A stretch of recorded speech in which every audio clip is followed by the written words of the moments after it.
Swastiastu, Namo Buddhaya, Salam Kebajikan. Mohon izin, kami dari Satreskrim Polres Metro Jakarta Utara melanjutkan penjelasan Satreskrim Polres Metro Jakarta Timur melanjutkan penjelasan dari Bapak Kapolres. Jadi mungkin kita bisa, rekan-rekan bisa lihat dari tampilan di slide. Mungkin lanjut, coba. Lanjut. Mendatangi TKP, kemudian melengkapi administrasi penyelidikan, melakukan olah TKP, pengamangan barang bukti, kemudian membawa korban ke rumah sakit Polri, mengklarifikasi saksi-saksi dan melakukan visum repertum, dalam artian ini otopsi, kemudian mengirim sampel darah ke puslapor ini dalam rangka pengecekan terkait toksikologi.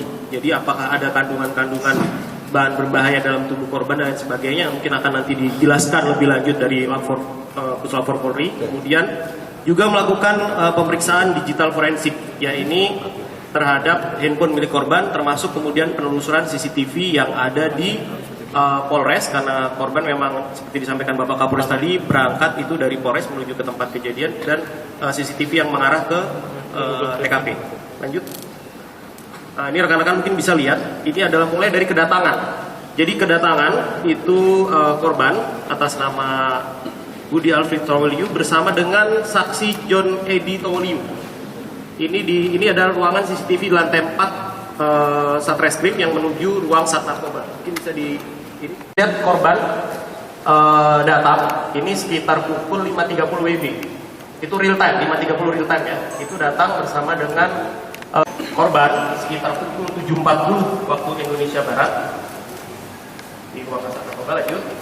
Nah, 7.55 waktu Indonesia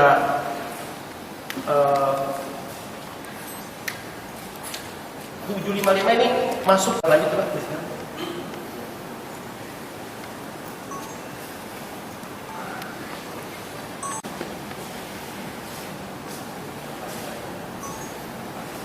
Real time-nya ya. Jadi memang ada perbedaan real time waktu dengan CCTV seperti disampaikan oleh Pak Kapolres tadi. Tadi terlihat turun seorang diri, jaket warna hitam. Nah itu terlihat korban diri keluar,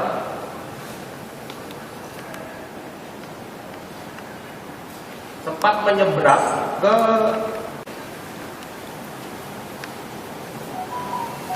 itu kelihatan kan itu menuju yang seharusnya kalau ke arah stasiun yang nanti akan diperlihatkan di CCTV berikut.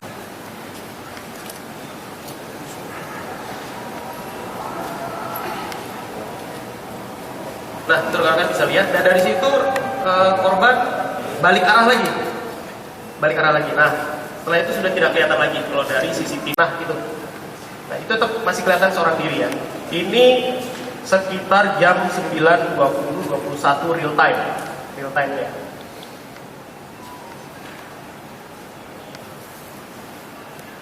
Sesuai dengan keterangan dari masinis, kemudian dari pihak, itulah terjadinya tertabrak keretanya korban tersebut di kilometer 12 DDT plus 400 petak Jalan Jakarta Bekasi.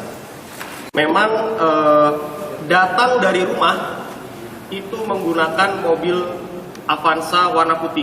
Itu yang sudah disiapkan atau dipesan oleh istri korban. Memang tidak membawa mobil pribadi, karena mungkin secara kondisi beliau juga memang malamnya itu masih dalam perawatan di rumah sakit.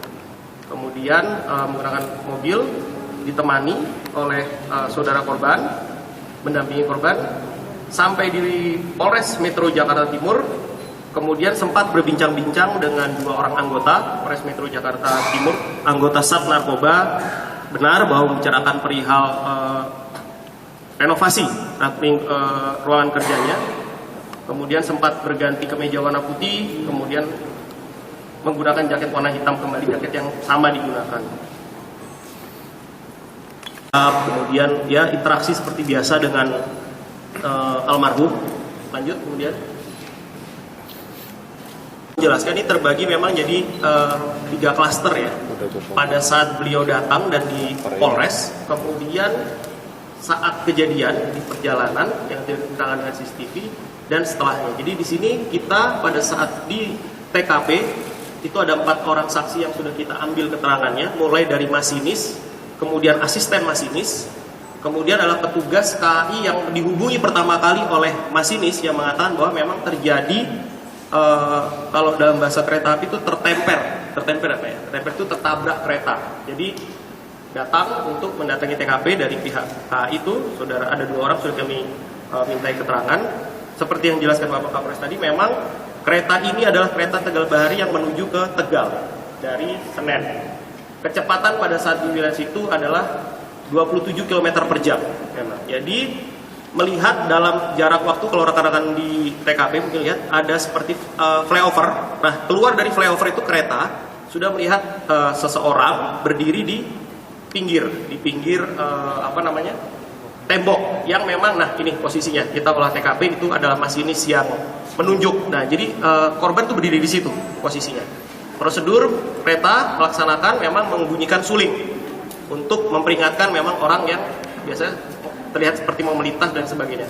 Kereta berjalan pelan, kemudian pada saat di kilometer yang tadi sudah kami sampaikan, korban itu melintas. Kemudian terjadilah kejadian tersebut tertabrak oleh kereta api. Kemudian dari masinis melaporkan ke stasiun Jatinegara yang diterima oleh saksi Kurniawan untuk melihat kebenaran bahwa memang adanya korban yang telah tertemper kereta api. Kemudian lanjut. Setelah olah TKP, kemudian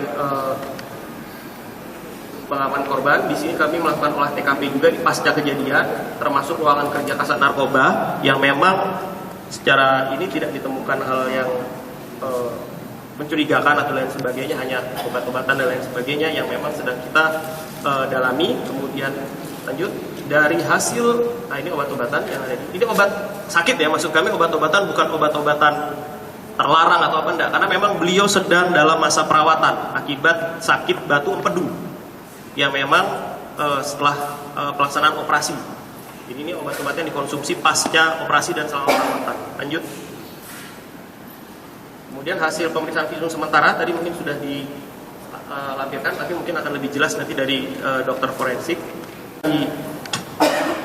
Hasil digital forensik nanti mungkin dijelaskan juga dari Puslapor secara lebih detail. Kami hanya menepis bahwa berita-berita yang beredar bahwa tidak ada itu telepon dari orang-orang tidak dikenal dan lain sebagainya. Di sini yang menelpon semuanya orang yang dikenal oleh beliau, mulai dari keluarga, anak buah, kemudian banyak istri, mungkin istri, kemudian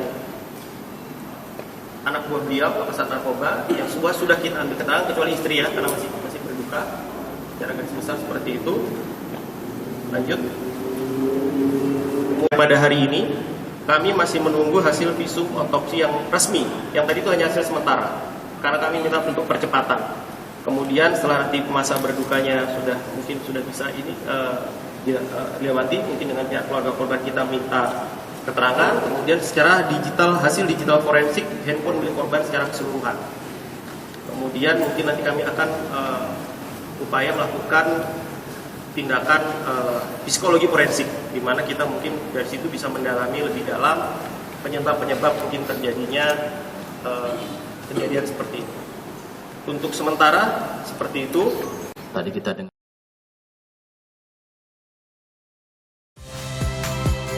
Saya Nitya Anissa, saksikan program-program Kompas TV melalui siaran digital, pay TV, dan media streaming lainnya.